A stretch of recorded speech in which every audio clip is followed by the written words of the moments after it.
Hi, and welcome to Tyner Commercial Real Estate's Business Success Series. These videos are intentionally designed to feature successful businesses in our marketplace and to discuss how intentional culture in these businesses impacts everything from their location, who they deal with, and how their customers feel. Today we have Ken Pence with us. He has been a business consultant and coach for years and has some very valuable insights into what intentional culture is. Most recently, Ken, we were talking about intentional culture and the impact that that has on a business. And one of the lines you used was that culture eats strategy for breakfast. Could you expand on that and explain what you meant? The quote, "Culture eats strategy for breakfast," is attributed to Peter Drucker, the great 20th century management expert. And in this quote, Peter Drucker is suggesting that every business is made up of two components, strategy and culture. Every business knows their strategy. They spend intentional energy focusing on it, what we're doing, why we're doing it, how are we doing it, where are we trying to get to. What most businesses do not focus on is culture. Now the secret is that every business has a culture, whether it's intentional or not. And it's the unintentionally created culture that can cause so much trouble in a business. And so with this quote, Peter Drucker is suggesting that companies that intentionally focus on creating a culture that they want will do better than those who don't. Recently, Ken, you shared with us an example of Southwest Airlines. Their strategy has been that of keeping low costs, and you all have economic seats. It's row 1 through 60, A through D, A through F, whatever that is. And yet it can still be done in an environment that is fun. When Tony and I just recently flew down to Arizona on Southwest, on our way in, flight attendant let us know, make sure and pick your seat, it's all first class here.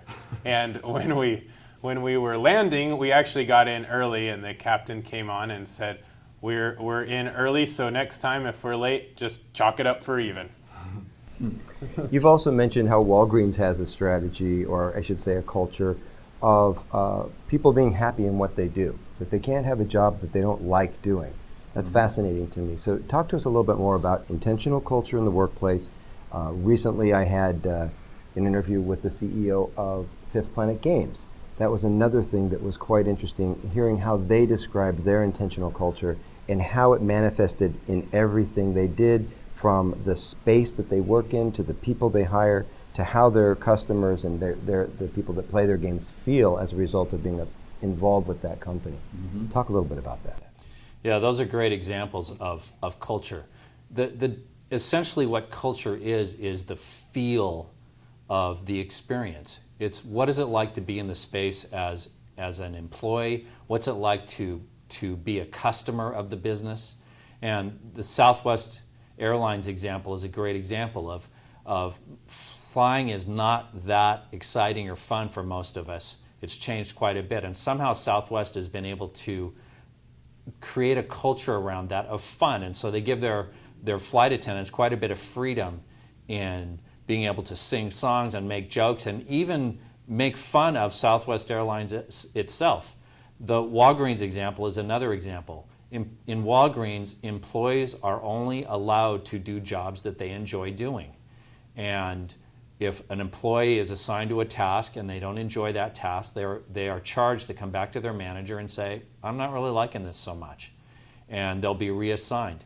And the reason Walgreens does that is both for the employees, but also for the customers, so that as a customer, when I walk into a Walgreens and I am interacting with the staff, I'm interacting with someone who likes their job, and that's going to provide a certain feeling to me, or a certain experience of what it's like to be in Walgreens. This is why culture is so important. And earlier I said that culture gets created unintentionally. Every business has a culture, whether you're intentional about it or not. And the culture is, what does it feel like to be in the business? Another great example is Zappos. Zappos is completely committed to the experience of what it's like to be an employee at Zappos. That's their primary focus. They're more focused on what the experience of the employees is like than what the experience of the customers are like. And the reason why is because they know that a happy employee will provide a positive experience to their customers. That's culture. It's soft, it's fuzzy, and yet it can be intentionally created. So if a business has really hammered out their strategy, they know their unique business proposition, they know all the steps and how they do what they do, how can they start looking at why they do what they do and actually creating an intentional culture? That's a great question, Ben. Most businesses don't really think about culture intentionally, and yet every business has a culture.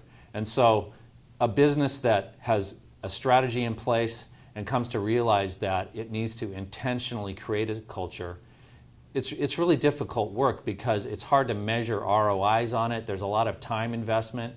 And yet what it really comes down to is that the leadership of that business sits down and says, what kind of culture do we want? What do we want this business to feel like for our employees? What do we want the experience of our customers to be? And these are difficult questions. And yet there can be answers that can be brought to those questions. And sometimes it helps to sit down with an outside party that's not part of the leadership team, but not always. Sometimes a business can do it internally. And there's plenty of resources that can be drawn on to engage in that process.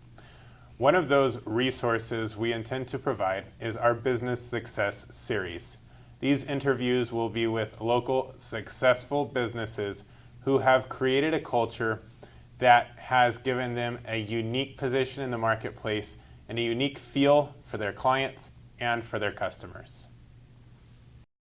So continue to watch the series, call us if we can help, and subscribe below. Thanks for watching.